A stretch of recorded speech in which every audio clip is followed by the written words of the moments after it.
We sat down Friday with the new Senate leader, John Thune, and asked if those narrow margins would hamstring the party when it came to making major policy changes. It's always challenging, and especially in this current political environment. We don't always agree among Republicans within the family.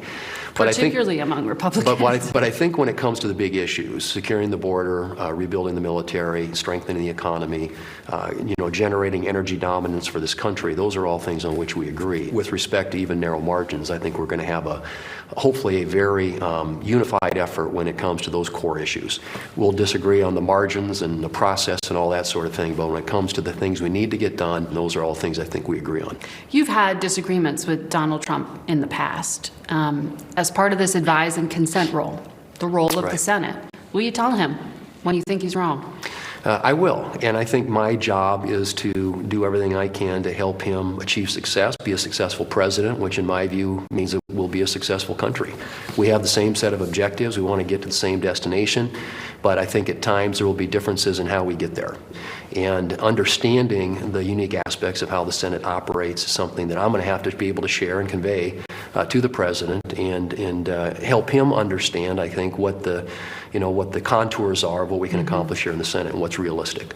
You have a 53-seat majority over here, which means you can only lose 3 votes if Democrats remain unified in their opposition to some of Mr. Trump's picks for his cabinet. Do you expect them all to make it through? What I've promised is a fair process for all of them. When it comes to his picks, and I would say this of any president, they deserve a lot of latitude. His picks are going to come through a process where if they get reported out of the committee, come across the floor of the Senate, we'll make sure that they get the vote. And I think that I suspect a lot of them will get through. And we'll see about all of them. Remains to be seen, but I think that's why we have the process. Adhere to that process and give all of these nominees an opportunity to make their case. You've said you have to see if Democrats play ball or not, but you don't need Democrats to get these through. So does that mean you already know some of your Republican senators won't vote to confirm Kash Patel at the FBI or Pete Hegseth at the Pentagon? We don't have, at this point, I don't think, clarity on that. I think these are nominees who are new enough. They've been going around and conducting their meetings, which I think, frankly, have gone very well. But they still have to make their case in front of the committee.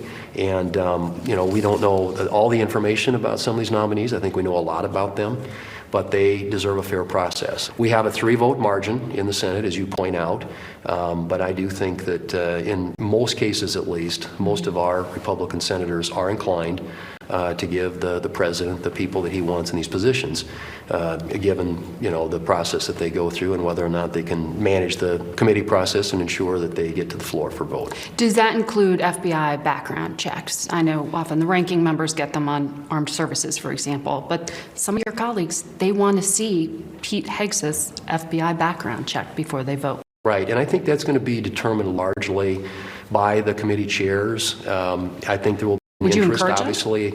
Well, sure. I mean, I think that you want to have as much background as possible that is available to the committees as they make their decisions. I have a high level of confidence in our chairs that they will ensure that as members of the committee and of the full Senate have an opportunity to consider these nominees, that they've got all of the information available to them that they should have. I want to ask you about what you need to get done policy-wise as well in terms of providing the president with the funding to execute on some of his big goals. Right. You've said you're going to go out of the gate with a generational investment in border security and immigration enforcement.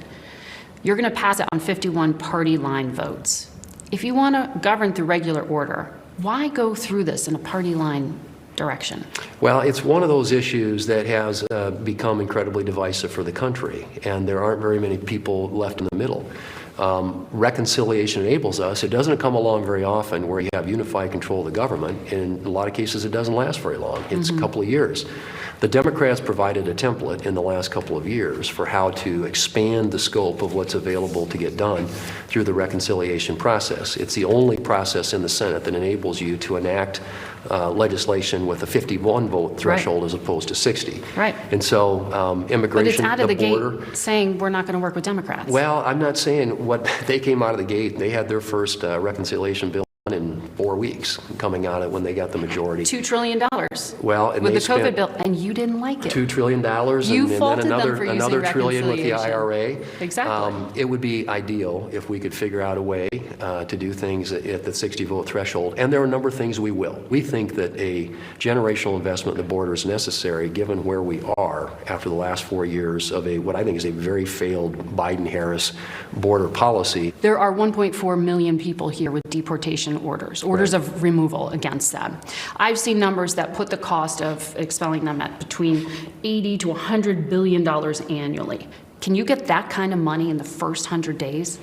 What we're trying to do is get an assessment from the people who are going to be in place. They're going to be implementing a lot of the president's policies when it comes to the border to determine what that resource allocation is going to need. They don't know yet.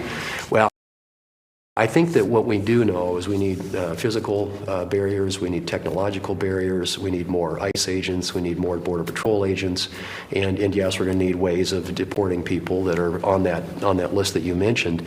And so it's going to take some resources to do that, which is why I would argue that when the president takes office, and he's going to do a lot of things on the border by executive order, by executive action, that we're going to need to be able to provide the resources in order for him to do that. And that's why I've suggested that we take that border issue on right away and enable him to do the things that he needs to do. Is it true you're going to put some defense spending in that as well? Well, I think one of the things that we always argue about around here is the amount of money that we need to spend on defense. If you look at every Biden administration budget, there wasn't a single one of them when it came to military spending that kept up even with inflation. So we have a military readiness in this country. You know, we have the Defense Commission Strategy Group that comes out with a report all the time and tells us we are dramatically underfunded relative to countries like China, and that we don't have the capacity. Issues, right? Well, and we don't have the capacity and the capability to do what needs to be done to protect the country. There's a big difference in delta in the two parties and how they approach the issue of defense and military readiness. And I think we are dramatically underfunding our military today. I think the president believes that, President Trump, and I think a lot of our Republican colleagues in the House and the Senate share that view. So can we do this through reconciliation? We're obviously looking at our options. I want to make sure I ask you about the other big promise you made in terms of delivering on tax reform and reconciliation. The estimates are it could add $4 trillion over the next decade. Is that really something you think is going to pass on a party line vote and without any revenue or spending cuts? You can't be comfortable. These are tax laws that will expire at the end of this year if Congress doesn't take action to extend them. And it would represent a $4 trillion tax increase on the American people if we don't extend that policy. We're going to have a very robust conversation about tax reform. There's a lot riding on it economically. I think regulatory policy, tax policy, energy policy are going to be really essential to the strength of our economy, how fast we can grow and expand and create better paying jobs in this country. So I'm a big believer in pro-growth tax policy. I believe you get a lot of that back through growth. In additional revenue, every 1%. Not tariffs, as Mr. Trump has promised. Well, that's a different subject, but I would say every 1% increase in GDP and economic growth, we're told, generates about $3 trillion in additional tax revenue. So you're going to get some back in terms of a growth dividend, and there will be spending cuts. There's no question about it. But going out of the gate with two big issues on party line votes, chances at working with Democrats on some of those bigger immigration issues or bigger policies? We need to continue to work on those big policy issues, but I also think we have some immediate concerns, matters that need to be addressed, one of which is national security, given the increasingly dangerous world in which we live. And, of course, I would argue that starts with the border. So border, national security. I think energy policy, energy dominance is a huge objective and goal. And I would hope that a reconciliation bill could also address that issue. If we do something on taxes, that traditionally has been in the past. The Democrats did it twice while they had the majority in the last session of the Congress. Trump did that in 2017 too. And that's taxes. and both sides have done it, and that's the unique aspect of having unified control of the government. But I think those are all important, and they are things that, as a country, if we don't get right, I fear what the results and the outcome will be. And yes, it'd be ideal if you could do it bipartisan. I hope that there are some Democrats who would vote for some of the tax policies that we have, but I'm not expecting that at the moment.